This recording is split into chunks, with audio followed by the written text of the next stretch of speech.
Hello friends, स्वागत है आपका पीक्यू स्टडी ग्रुप चैनल में। दोस्तों, यहाँ पे हम सी टेट और विभिन्न राज्यों की टेट परीक्षाओं और सुपर टेट परीक्षाओं के लिए बहुत ही महत्वपूर्ण प्रश्न लेके यहाँ पे हाजिर हुए हैं, जो सभी सी टेट परीक्षाओं और विभिन्न राज्यों की टेट परीक्षा में आपके लिए बहुत ही उपयोगी सिद्ध होंगे। तो चलिए दोस्तों, बगैर देर किए शुरू करते हैं। और दोस्तों, यहाँ पे हम आपको एक बात और बताना चाहते हैं। तो यहाँ पे जो आपको प्रश्न दिए गए हैं उनका आप कमेंट सेक्शन में आप ये ज़रूर बताएं कि आपने कितने प्रश्नों को हल किया है। ठीक है फ्रेंड्स, तो चलिए शुरू करते हैं। हमारा पहला प्रश्न है, त्रिभाषा सूत्र प्रस्तुत किया गया। 4 ऑप्शन है आपके पास। त्रिभाषा सूत्र प्रस्तुत किया गया है, 4 ऑप्शन है आपके पास। पहला, केंद्रीय शिक्षा सलाहकार बोर्ड द्वारा। दूसरा, माध्यमिक शिक्षा आयोग द्वारा।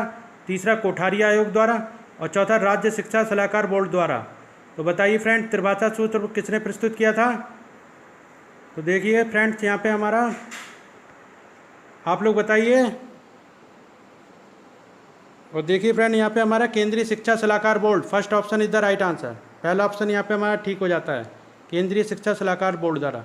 चलते हैं हमने नेक्स्ट क्वेश्चन की ओर। दूरस्थ शिक्षा आधुनिक प्रणाली है। दूरस्थ शिक्षा आधुनिक प्रणाली है। 4 ऑप्शन है यहाँ पे आपके पास। पहला, औपचारिक शिक्षा की। दूसरा, अनौपचारिक शिक्षा की। तीसरा, नेटवर्किंग शिक्षा की। और चौथा, गुरुकुल शिक्षा की। तो बताइए फ्रेंड, दूरस्थ शिक्षा आधुनिक प्रणाली किसकी है? तो देखिए फ्रेंड्स, जो हम शिक्षा ग्रहण करते हैं नॉर्मली रूप में स्कूलों में, कॉलेजों के माध्यम से जो शिक्षा ग्रहण की जाती है वो औपचारिक शिक्षा के अंतर्गत आती है। और जो हम दूरस्थ माध्यम से, पत्राचार माध्यम से हम जो कोर्स करते हैं या पढ़ाई करते हैं वो शिक्षा आती है अनौपचारिक शिक्षा में। तो यहाँ पे हमारा क्या आंसर सही हो जाता है? Option number second is the right answer, अनौपचारिक शिक्षा। चलते हैं फ्रेंड्स अपने नेक्स्ट क्वेश्चन की ओर। अगला प्रश्न है हमारा, प्राथमिक एवं माध्यमिक शिक्षा के लिए राष्ट्रीय पाठ्यक्रम में एक ढांचा को बनाया था। फिर से पढ़ लेते हैं एक बार प्रश्न को। प्राथमिक एवं माध्यमिक शिक्षा के लिए राष्ट्रीय पाठ्यक्रम में एक ढांचे को बनाया था। किसने बनाया था? पहला NCERT, दूसरा NCTE, तीसरा NTTE और चौथा DEPT। तो बताइए फ्रेंड, प्राथमिक एवं माध्यमिक शिक्षा के लिए राष्ट्रीय पाठ्यक्रम का एक ढांचा किसने तैयार किया था? NCERT ने। First option is the right answer, NCERT। जी हाँ फ्रेंड, NCERT फुल फॉर्म क्या है? National council of education teachers and training. NCERT full form क्या है? National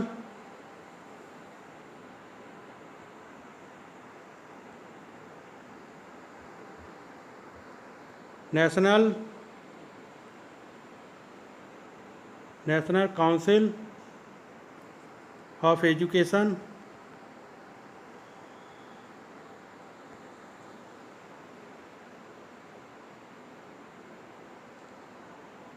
teachers and training.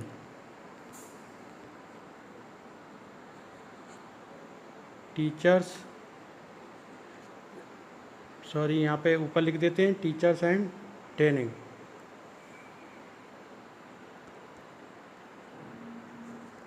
ठीक है फ्रेंड, तो ये चीज़ आप लोग ध्यान रखेंगे। क्या है इसकी full form? National council of education teachers and training.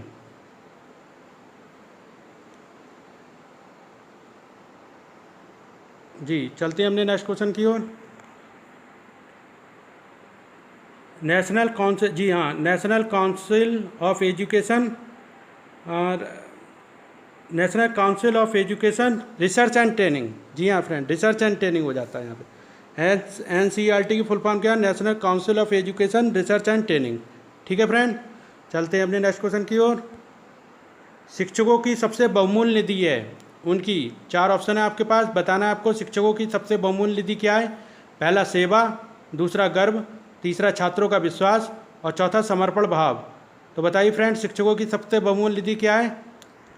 तो फ्रेंड देखिए, शिक्षकों की जो सबसे बहुमूल्य निधि है वो है क्या? समर्पण भाव या छात्रों का विश्वास? जी हाँ, बताइए।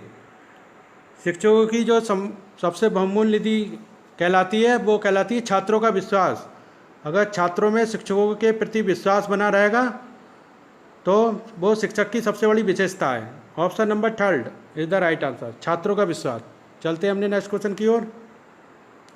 अगला प्रश्न है हमारा, निम्न में से सबसे उपयुक्त शिक्षण विधि है। आपको बताना है फ्रेंड, निम्न में से सबसे उपयुक्त शिक्षण विधि कौन सी है। पहला विचार गोष्ठी एवं श्रुतलेख, दूसरा श्रुतलेख एवं दिया गया कार्य, तीसरा व्याख्यान एवं श्रुतलेख, और चौथा है विचार गोष्ठी एवं कार्य योजना। तो बताइए फ्रेंड आप लोग, सबसे उपयुक्त शिक्षण विधि कौन सी है इनमें से। तो देखिए, सबसे उपयुक्त जो शिक्षण विधि है वो है हमारी विचार गोष्ठी एवं कार्य योजना। कोई भी शिक्षण विधि को अप्लाई करने से पहले उसकी एक कमेटी गठित करके उस पर शिक्षण विधि पे विचार किया जाता है और फिर उसके अनुसार एक कार्य योजना तैयार की जाती है, जिस कार्य योजना के अनुसार स्टूडेंट्स को पढ़ाना होता है। ठीक है फ्रेंड्स, तो यहाँ पे हमारा फोर्थ ऑप्शन सही हो जाता है। Fourth option is the right answer. चलते हैं हमने नेक्स्ट प्रश्न की ओर। हमारा अगला प्रश्न है, परिकल्पना को बार बार परीक्षण करने से गलत नहीं पाया जाता तो वह है एक, क्या कहलाता है वह। फिर से प्रश्न पढ़ लेते हैं एक बार। परिकल्पना को बार बार परीक्षण करने से अगर वह गलत नहीं पाया जाता तो वह है एक, क्या कहलाता है वह।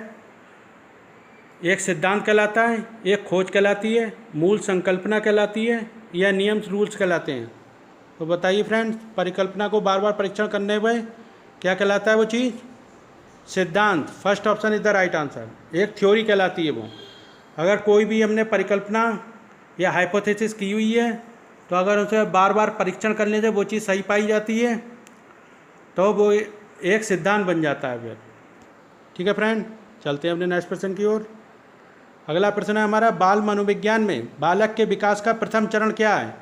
पहला ऑप्शन पियाजेट, दूसरा ऑप्शन प्री ऑपरेशनल, तीसरा ऑप्शन बालक का अध्ययन, और चौथा ऑप्शन खेलना। तो बताइए फ्रेंड्स, बाल मनोविज्ञान में बालक के विकास का फर्स्ट चरण क्या होता है। तो बाल मनोविज्ञान में बालक के विकास का प्रथम चरण है Piaget. First option is the right answer. चलते हैं हमने नेक्स्ट प्रश्न की ओर। हमारा अगला प्रश्न है, बालकों में निम्न में से कौन सा विकास शैशवावस्था में नहीं होता। आपको बताना है बालक में निम्न में से कौन सा ऐसा विकास है जो शैशवावस्था में नहीं पाया जाता। पहला है गामक कौशल, दूसरा है सांवेगिक विकास, तीसरा है मृत चिंतन, और चौथा है तीव्रता विकास। तो देखिए फ्रेंड्स, जो गामक कौशल होते हैं, हाथ पैर चला के बच्चे जो सीखते हैं गामक कौशलों के माध्यम से, वो शैशवावस्था में पाया जाता है। सांवेगिक विकास भी बालकों में पाया जाता है, और मृत चिंतन जो है वो बालकों में प्राय नहीं पाया जाता शैशवावस्था में। और तीव्रता विकास ये भी बच्चों में पाया जाता है, कोई तीव्रता के माध्यम से ही बच्चे अपना विकास करते हैं, जल्दी जल्दी डेवलप होते हैं और बड़े होते हैं, उनमें ज्ञान और विचार थोड़े बहुत डेवलप होने लगते हैं। तो बताइए फ्रेंड्स, शैशवावस्था में कौन सा विकास इसमें से नहीं पाया जाता। तो मृत चिंतन, option number third is the right answer. मृत चिंतन जो है वो शैशवावस्था में नहीं पाई जाती है विशेषता। चलते हैं हमने नेक्स्ट प्रश्न की ओर। सतत शिक्षा का अभिप्राय है, एक कॉन्टिन्यूस एजुकेशन का मीन्स क्या होता है। आपको यहाँ पे बताना है। फिर से आपके पास स्क्रीन पे 4 ऑप्शन है। पहला सभी विषयों की शिक्षा, दूसरा सामाजिक शिक्षा, तीसरा निरंतर चलने वाली शिक्षा, या चौथा सत्य की शिक्षा। तो बताइए फ्रेंड्स, सतत कॉन्टिन्यूस शिक्षा का अभिप्राय क्या है। तो देखिए फ्रेंड, जो कॉन्टिन्यूस शिक्षा है, जो बच्चा बालक जब से जन्म लेता है और जब तक वो वृद्ध होकर मृत्यु को प्राप्त होता है तब तक उसकी कॉन्टिन्यूस एजुकेशन कंटिन्यूटीली चलती रहती है। तो यहाँ हमारा कौन सा ऑप्शन सही हो जाता है फ्रेंड्स। सतत शिक्षा का अभिप्राय है निरंतर चलने वाली शिक्षा से। Option number third is the right answer. चलते हैं अपने नेक्स्ट प्रश्न की ओर। फ्रेंड्स, एक बार आपको और बताना चाहते हैं कि यहाँ पे देखिए कि जो भी प्रश्न यहाँ पे आपको कराए जा रहे हैं, तो कमेंट सेक्शन में आप लोग अपना जवाब जरूर दें कि आपने यहाँ पे अपने कितने मार्क्स प्राप्त किए हैं। ठीक है फ्रेंड्स, तो उसी के अनुसार अपना आप लोग आंकलन करें कि सीटेट और टेट की परीक्षाओं में आप लोग कितना स्कोर कर सकते हैं। और ये बहुत ही महत्वपूर्ण प्रश्न है जो कई बार परीक्षाओं में पहले भी आ चुके हैं। ठीक है फ्रेंड्स, चलते हैं हमने नेक्स्ट प्रश्न की ओर। शिक्षक के लिए मनोविज्ञान का महत्व है। आपको बताना है एक शिक्षक के लिए मनोविज्ञान का महत्व किस लिए होता है। 4 ऑप्शन है आपके पास। बालक के व्यक्तिगत व्यक्तित्व का पूर्ण ज्ञान कराकर शिक्षा प्रदान करने में सहायक होता है। दूसरा है समय की बचत होती है। तीसरा ये पद्धति शिक्षण की एक विधि है। विद्यालय की व्यवस्थाओं का इससे आकलन किया जाता है। तो बताइए शिक्षक के लिए मनोविज्ञान का क्या महत्व है। तो देखिए फ्रेंड, बालक के जो व्यक्तित्व होता है उसका पूरा पर्सनैलिटी होती है, वो उसका पूर्ण ज्ञान कराकर शिक्षा प्रदान करने में सहायक होता है मनोविज्ञान। तो फर्स्ट ऑप्शन यहाँ पे हमारा सही हो जाता है। First option is the right answer. बालक के व्यक्तित्व का पूर्ण ज्ञान कराकर शिक्षा प्रदान करने में सहायक होता है, फर्स्ट ऑप्शन। जी हाँ फ्रेंड, चलते हैं हमने नेक्स्ट प्रश्न की ओर। अगला प्रश्न है हमारा, मनोविज्ञान व्यवहार का निश्चित विज्ञान है, ये कथन है। जो मनोविज्ञान जो है वो व्यवहार का निश्चित विज्ञान है, ये कथन किसने दिया था। फिर से स्क्रीन पे 4 ऑप्शन है आपके पास। पहला मॉर्गन ने, दूसरा स्किनर ने, तीसरा वाटसन ने और चौथा बुंट ने। तो बताइए फ्रेंड, मानव विज्ञान व्यवहार का निश्चित विज्ञान है, ये कथन किसने दिया था। ये कथन दिया था वाटसन ने। Option number 3 is the right answer. वैसे भी व्यवहारिक वास्तविकता का सिद्धांत जो है वो वाटसन ने ही हमें सबसे पहले दिया था। व्यवहारिक बात के सिद्धांत कौन थे, वाटसन। चलते हैं हमने नेक्स्ट प्रश्न की ओर। अगला प्रश्न हमारा एक शारीरिक अक्षमता से है, जिसका प्रश्न हम पढ़ लेते हैं। पढ़ने की क्षमता इनमें से किससे संबंधित है। फिर से 4 ऑप्शन है आपके पास। फर्स्ट ऑप्शन है अवैज्य से, दूसरा है डिसलेक्सिया से, तीसरा है डिस्प्रैक्सिया से और चौथा ऑप्शन है अप्रैक्सिया से। तो जो पढ़ने की अक्षमता वाले जो बालक हैं उनमें पढ़ने की जो अक्षमता पाई जाती है उसे क्या कहा जाता है, यहाँ पे ये आपको बताना है। तो पढ़ने की अक्षमता से संबंधित जो एक डिजीज है वो डिसलेक्सिया कहलाती है। ऑप्शन नंबर 2 डिसलेक्सिया बीमारी। इसमें बच्चों को पढ़ने से संबंधित प्रॉब्लम क्रिएट होती है और बच्चे सही से शब्दों को पढ़ नहीं पाते हैं। चलते हैं हमने नेक्स्ट प्रश्न की ओर। अगला प्रश्न हमारा, मोटिवेशन एंड पर्सनालिटी पुस्तक के लेखक हैं। यहाँ पे आपको एक राइटर का नाम दिया गया है, वो आपको बताना है कि मोटिवेशन और पर्सनालिटी पुस्तक किसने लिखी थी। पहला ऑप्शन है पावलोव ने, दूसरा है थॉर्नडाइक ने, तीसरा है ब्रूनर ने और चौथा है मैस्लो ने। तो बताइए फ्रेंड्स, मोटिवेशन एंड पर्सनालिटी पुस्तक के लेखक कौन है। तो देखिए, मोटिवेशन एंड पर्सनालिटी पुस्तक के लेखक है Maslow. Option number 4 is the right answer. चलते हैं हमने नेक्स्ट प्रश्न की ओर। जी हाँ फ्रेंड, मैस्लो। अगला प्रश्न हमारा, धीमी गति से सीखने वाले बालकों के लिए अधिक उपयोगी सिद्धांत है। यहाँ बताना है जो बच्चे धीमी गति से सीखते हैं उनमें ये सबसे उपयोगी सिद्धांत कौन सा हो सकता है हमारा। 4 ऑप्शन है आपके पास। पहला ऑप्शन है थॉर्नडाइक का सिद्धांत, दूसरा है स्किनर का सिद्धांत, तीसरा है हल का सिद्धांत और चौथा है कूलर का सिद्धांत। तो बताइए फ्रेंड, धीमी गति से सीखने वाले बालकों के लिए सबसे उपयुक्त सिद्धांत इनमें से कौन सा है। तो ऑप्शन नंबर 1 थॉर्नडाइक का सिद्धांत जो है वो धीमी गति से सीखने वाले बच्चों के लिए सर्वाधिक उपयुक्त है। चलते हैं हमने नेक्स्ट प्रश्न की ओर। अगला प्रश्न है हमारा, बहिर्दर्शन विधि एक्सट्रोस्पेक्शन के जनक हैं। बहिर्दर्शन विधि एक्सट्रोस्पेक्शन के जनक कौन है। 4 ऑप्शन है फिर से आपके पास। वाटसन, दूसरा ऑप्शन है काम्टे, तीसरा है रसेल और चौथा है नन। तो बहिर्दर्शन विधि एक्सट्रोस्पेक्शन के जनक कौन है, बताइए फ्रेंड। बहिर्दर्शन विधि एक्सट्रोस्पेक्शन के जनक कौन है। तो यहाँ पे वाटसन, फर्स्ट ऑप्शन सही हो जाता है हमारा। Watson is the right answer. चलते हैं हमने नेक्स्ट प्रश्न की ओर। अगला प्रश्न हमारा, बाल विकास किसकी आपसी जिम्मेदारी है। बाल विकास किसकी आपसी जिम्मेदारी है। 4 ऑप्शन है स्क्रीन पे। पहला ऑप्शन वंशाक्रम का, दूसरा है वातावरण का, तीसरा है वंशाक्रम व वातावरण दोनों का और चौथा है परिवार का। तो बाल विकास में बताना है आपको किसकी आपसी जिम्मेदारी है। बाल विकास जो है फ्रेंड्स वो वंशाक्रम व वातावरण दोनों का। Option number 3 is the right answer. जो बच्चे जन्म लेते हैं तो उनमें जेनेटिक जीन्स प्रभावी होते हैं और साथ में बच्चे जो अपने वातावरण से सीखते हैं वो भी इस पे बच्चों पे अपने प्रभाव डालते हैं। तो इसलिए हमारा 3rd ऑप्शन सही हो जाता है यहाँ पे, वंशाक्रम व वातावरण दोनों। चलते हैं अपने नेक्स्ट क्वेश्चन की ओर। अगला प्रश्न है हमारा, अन्वीक्षा का तात्पर्य है। पहला ऑप्शन प्रत्यक्ष व आगम के द्वारा उपलब्ध ज्ञान, दूसरा ऑप्शन है सामाजिक जीवन यापन के लिए ज्ञान, तीसरा है आंशिक ज्ञान और चौथा योग दर्शन का ज्ञान। तो अन्वेक्षा का तात्पर्य फ्रेंड आपको बताना है, ये एक वर्ड है, इसका मीनिंग आपको यहाँ पे बताना है। तो यहाँ पे हमारा सही ऑप्शन हो जाता है प्रत्यक्ष व आगमन के द्वारा उपलब्ध ज्ञान। Option number first is the right answer. जी हाँ फ्रेंड, प्रत्यक्ष एवं आगम के द्वारा उपलब्ध ज्ञान, जो डायरेक्ट और आगमन विधि के द्वारा जो हम ज्ञान प्राप्त करते हैं वो होता है यह अन्वेक्षा ज्ञान।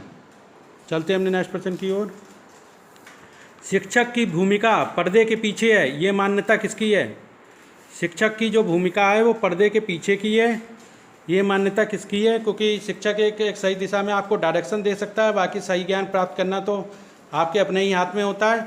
तो वही चीज़ है कि एक बालक के अपने हाथ में ही होता है सीखना, उसको ज्ञान अर्जन करना। बाकी शिक्षक की भूमिका एक पर्दे के पीछे होती है, ये मान्यता किसने दी थी? पहला प्राकृतिकवादियों ने, दूसरा आदर्शवादियों ने, तीसरा यथार्थवादियों ने, चौथा किलपैट्रिक ने। तो बताइए फ्रेंड्स, तो शिक्षक की भूमिका पर्दे के पीछे ये मान्यता दी थी प्रकृतिवादियों ने। First option is the right answer. चलते हैं हमने नेक्स्ट प्रश्न की ओर। हमारा अगला प्रश्न है आपकी स्क्रीन पे, एनसीईआरटी की स्थापना हुई थी। तो बताइए फ्रेंड, एनसीईआरटी के ऊपर आपको फुल फॉर्म भी बताई थी हमने, national council of education research and training. ठीक है फ्रेंड, फिर से पढ़ लेते हैं एक बार। National council of education research and training की स्थापना हुई थी 1951 में, 1957 में, 1961 में या 1972 में। बताइए फ्रेंड, एनसीईआरटी की स्थापना कब हुई थी? तो एनसीईआरटी की स्थापना जो हुई थी 1961 में। Option number third is the right answer. चलते हैं हमने नेक्स्ट प्रश्न की ओर। हमारा अगला प्रश्न है, 6 से 14 वर्ष के बच्चों के लिए राष्ट्रीय शिक्षा योजना सर्वप्रथम किसने प्रस्तुत की थी? बताइए फ्रेंड, 6 से 14 वर्ष के जो बच्चों के लिए राष्ट्रीय शिक्षा योजना सर्वप्रथम किसने प्रस्तुत की थी? 4 ऑप्शन है आपके पास। पंडित जवाहरलाल नेहरू ने, दूसरा महात्मा गांधी ने, तीसरा ज्ञानी जैल सिंह ने, या चौथा ऑप्शन राजा राम मोहन राय ने।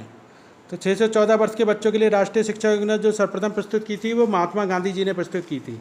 Option number second is the right answer. चलते हैं हमने नेक्स्ट प्रश्न की ओर। अगला प्रश्न हमारा, सतत शिक्षा कार्यक्रम नहीं है। 4 ऑप्शन है आपके पास, इनमें कॉन्टिन्यूस शिक्षा प्रोग्राम इनमें से कौन सा नहीं है? पहला ऑप्शन है प्रौढ़ शिक्षा का, दूसरा जनसंख्या शिक्षा, तीसरा विद्यालय शिक्षा और चौथा है पर्यावरण शिक्षा। तो इसमें कंटिन्यूस शिक्षा प्रोग्राम जो है वो कौन सा नहीं है? तो जो कंटिन्यूस शिक्षा प्रोग्राम जो है वो विद्यालय शिक्षा नहीं है। Option number third is the right answer. जी हाँ फ्रेंड, विद्यालय शिक्षा। उसका कारण ये है कि विद्यालय शिक्षा में एक निश्चित समय तक हम शिक्षा ग्रहण करते हैं। बाकी शुरू की शिक्षा बचपन में बालक अपने परिवार से और अपने पर्यावरण से सीखता है, फिर विद्यालय में जाता है, विद्यालय में जाके सीखता है, फिर उसके बाद जब विद्यालय से अपने रोजगार की तरफ बच्चा उन्मुख होता है तो वो वहाँ से भी कुछ ना कुछ सीखता है। तो जीवन पर्यंत एक बालक सीखता रहता है। तो इसलिए यहाँ पे विद्यालय शिक्षा हो जाता है कि सतत शिक्षा प्रोग्राम में कौन सी जीवन पर्यंत शिक्षा नहीं है, विद्यालय शिक्षा। यहाँ पे प्रश्न को भी एक बार फिर से देख लेते हैं। सतत शिक्षा कार्यक्रम नहीं है। ठीक है फ्रेंड, प्रौढ़ शिक्षा, जनसंख्या शिक्षा, विद्यालय शिक्षा या पर्यावरण शिक्षा। तो ऑप्शन नंबर थर्ड यहाँ पे हमारा सही हो जाता है, विद्यालय शिक्षा। ठीक है फ्रेंड, तो यहाँ पे देखिए फ्रेंड, ये हमारे सीटेट और टेट के जो प्रश्न थे और सुपर टेट के भी यहाँ पे प्रश्न शामिल किए गए थे। ये प्रश्न बहुत ही महत्वपूर्ण है और विभिन्न प्रतियोगी परीक्षाओं में आने की पूरी संभावना है। तो फ्रेंड्स, आप लोग ज़्यादा से ज़्यादा हमारे चैनल को लाइक करें, सब्सक्राइब करें और दोस्तों में ज़्यादा से ज़्यादा शेयर करें।